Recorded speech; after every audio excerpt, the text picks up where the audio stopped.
It's time now for the big story, and today Labour celebrate 100 days in power. But after a tumultuous start in office following the freebie scandal, the winter fuel payment cut for the elderly and the relinquishing of British sovereign territory overseas, is it really a cause for celebration? Let's get the views of former senior Labour advisor, a man who has dragged himself away from his in-laws and a kind of autumn barbecue, Matthew Torbett. Matthew, great to see you. Thank you for coming in. No problem. And giving up that sausage.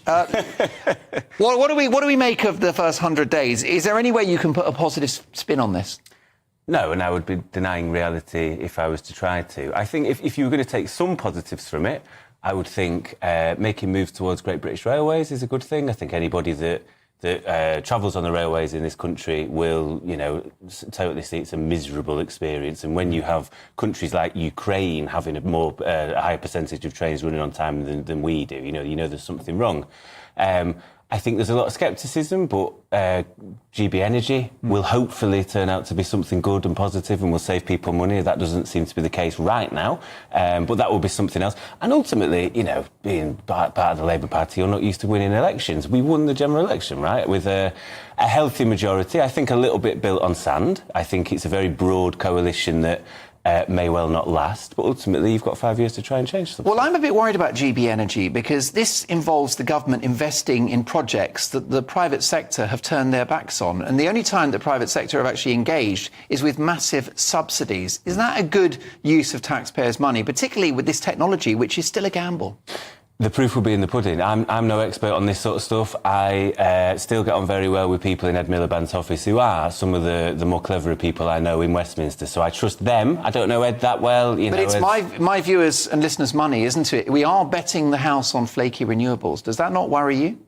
No, I think what I would always favour is a sort of a base that covers all sorts. We can invest in nuclear. There probably is a place for coal somewhere, admittedly. Oil and gas where needed. Yeah, exactly. And I think we don't want to... This is not what Ed Miliband is saying or doing. No, I don't work for Ed Miliband or the Labour Party anymore. So but these are my views anyway. I am not. So do you think, therefore, I know you're a Labour supporter and you're happy to have a Labour government, but do you think they're going too far with the net zero project? Are you concerned about how far Ed Miliband is going with this, including that stay of execution of 5 years for new petrol and diesel cars, which the EU are going to continue to make? Well, I think the interesting thing will be, ever since Rachel Reeves at the 2021 party conference made the announcement over was it 15 or 20 billion, and there was really bad comms because they kept talking... The black hole? Yeah, well, no, before all this, there was this idea we were going to borrow money to invest.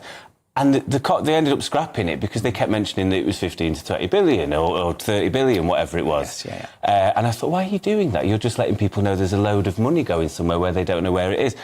Ever since that was announced, it was briefed against almost immediately. Now, I have an idea of who it probably is, and they have quite a big role now in number 10, and now Sue Gray has vacated. So... It'll be interesting to me to see whether it actually comes to fruition after all, or whether things do get slightly watered down or not.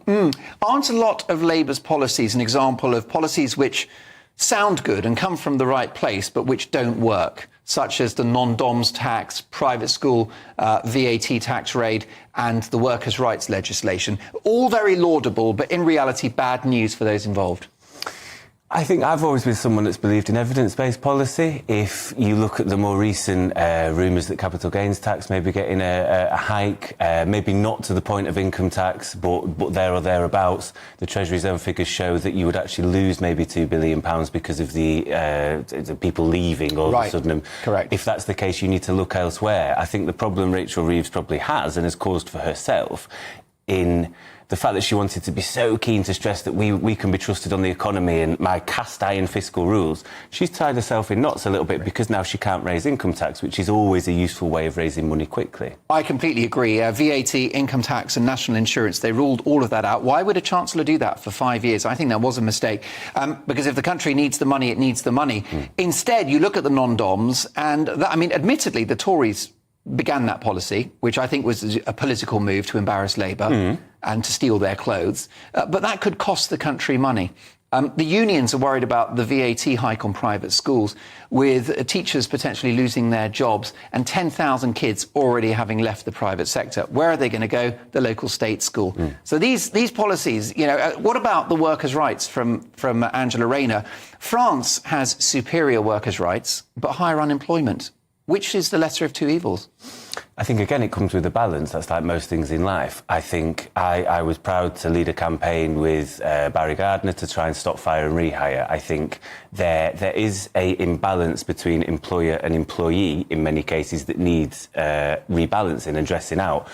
I think with certain things, though, you do appear to have people that favour things like 0 hours contracts that are students and that may wish to use those to their benefit. 1 million people were on 0 hours last year, many enjoying the benefits. If you want a more secure job, there are 1 million job vacancies currently available. I think you should probably have some minimum level of working, but you should have the right to maybe ask for those 0 hours. If so, I've worked on 0 hours contracts in hospitality before, and it used to terrify me that my hours could go up or down depending on how well the business was doing. The problem we've got with this conversation is that I agree with everything you've said, but that's because you're off message. We're not getting the evidence-based policy making from Labour. We're getting ideology, aren't we? Yes, possibly. I think there's some of it will be politicking, some of it will be they will see it as red meat for the base. I don't know, because I actually think back to what the sort of only sort of new thing that seemed to come out of Labour conference was Keir Starmer, I thought, showing a little bit of leg and red meat to reform-type voters in saying, well, we're going to prioritise veterans with regards to homelessness and housing. Same with people that have fled domestic violence. And I think that sort of stuff is going, no, there's a home for you as well. If you want to drift back from reform, we can do that. I think the Labour Party doesn't really know where it stands on stuff anymore. I think it's not the Labour Party of old that most people would see ideologically as socialists or left-wing pragmatists or anything. I think we have a Chancellor who wants to cut her way to growth, which I'm no economist, but I don't see that working. And we have a Prime Minister who isn't really a politician, it isn't in his blood. Therefore, the team around him seem to be letting him down. Because if you were any good at politics, right, this summer, you'd have had a mini budget, because you would have filled the vacuum that has been vacated for stories to be plunged into that you normally get during silly season, but you've not seen how and all the negative headlines which are killing investment in the country. Yeah, well, no, totally. And I think, I thought it was interesting the way that Lou Hague and the Deputy Prime Minister Angela Rayner was sort of thrown under the bus a little bit. But well, indeed, Transport Minister, Transport Secretary criticised P&O, said they're a rogue operator, urged people to boycott them. The only problem is the Prime Minister wants the head of P&O and the parent company to be at this investment conference this coming week. A right royal dust-up. Do you think Keir Starmer is ever going to get the hang of politics? Well, that will remain to be seen. He wasn't my choice for leader. I never thought he was a good leader. I said this would last 5 years maximum. I don't see it lasting at all. I think can he make it for 5 years? Given the pressure he's under. Two years. I've always thought to. So the way I could foresee, and I'm happy to be proven wrong, and I hope he turns this around. No, you can do. I can foresee a situation where, if the briefings continue, which may be from within the Labour Party and the government, a lot of this sort of stuff, in my most wildest dreams, that could be the case. If you've got a situation where in 2 years we have the local elections next year, mostly in Tory councils, so it's not a high benchmark for Labour. The year after you have Scotland and Wales, areas where traditionally Labour do well. I think reform will leapfrog the Tories in the polls. They will therefore also leapfrog us at some point.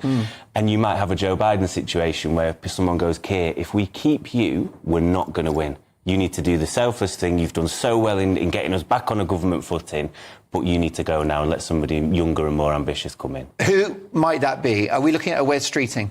I think Wes is obviously always interested. I think for me, being at party conference, Rachel Reeves was quite clearly on leadership manoeuvres. The glossy isn't Rachel Reeves Keir Starmer 2.0 though? Well, I think that would be my argument. She's tied too close. I think she probably wants it, but you're the woman who can be blamed for the winter fuel allowance being taken away, and you're tied too closely to Keir in the first place. I'm going to let you get back to that barbecue with the in-laws. Hopefully they've kept you a lamb chop. We'll see.